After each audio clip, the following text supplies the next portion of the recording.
జగిత్యాల జిల్లా సారంగపూర్లోని కస్తూర్బా బాలికల పాఠశాలలో 6 విద్యార్థినులు అస్వస్థతకు గురయ్యారు. అనారోగ్యానికి గురైన విద్యార్థులను జగిత్యాలలోని జిల్లా ఆసుపత్రికి తరలించి చికిత్స అందిస్తున్నారు. ప్రస్తుతం విద్యార్థినుల పరిస్థితి నిలకడగానే ఉన్నట్లు తెలుస్తుంది. కస్తూర్బా బాలికల పాఠశాలలో ఫుడ్ పాయిజన్ జరిగిందా లేదా మరే కారణంతోనైనా విద్యార్థులు అస్వస్థతకు గురయ్యారా అన్న విషయం తెలియాల్సి ఉంది. కాగా 2 రోజులు చలి తీవ్రత పెరగడంతోనే అనారోగ్యానికి గురై ఉండొచ్చని కస్తూర్బా పాఠశాల సిబ్బంది చెప్తున్నారు.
కస్తూరిబా హాస్టల్లో కొంతమంది పిల్లలు అస్వస్థతకు గురయ్యారంటే మా మెడికల్ ఆఫీస్కి వెళ్ళారు.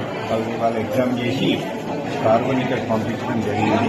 ఆ పిల్లలందరికీ ఇక్కడ పీడియాట్రిషియన్స్ అందరూ అటెండ్ అవుతున్నారు. కావున వాళ్ళకి కొంచెం వీక్నెస్గా ఫీల్ అవుతున్నారు, కానీ వేరే ప్రాబ్లం ఏం లేదు. శ్వాస తీసుకోవడం ఇబ్బంది అన్నారు, కానీ వాళ్ళు సాచురేషన్ కానీ అన్నీ బాగున్నాయి. లంగ్స్ కూడా ఎయిర్ ఎంట్రీ అంతా బాగుంది. మోస్ట్ ప్రాబ్లం యాంగ్జైటీ అట్లా ఏమైనా వచ్చింటుంది, దాన్ని అబ్జర్వేషన్లో పెట్టుకుంటాము, తర్వాత పంపిస్తాము. వేరే ప్రాబ్లం ఏం లేదు. మన యాంగ్జైటీ ఎగ్జైటీ అయితే అట్లా ఏమన్నా ఏ ఛాన్స్. ఎవరు సార్ ఎక్కడ గురుకుల పరిశ్రమ? సారంగపూర్ కస్తూర్బా గాంధీ కస్తూరిబా సారంగపూర్.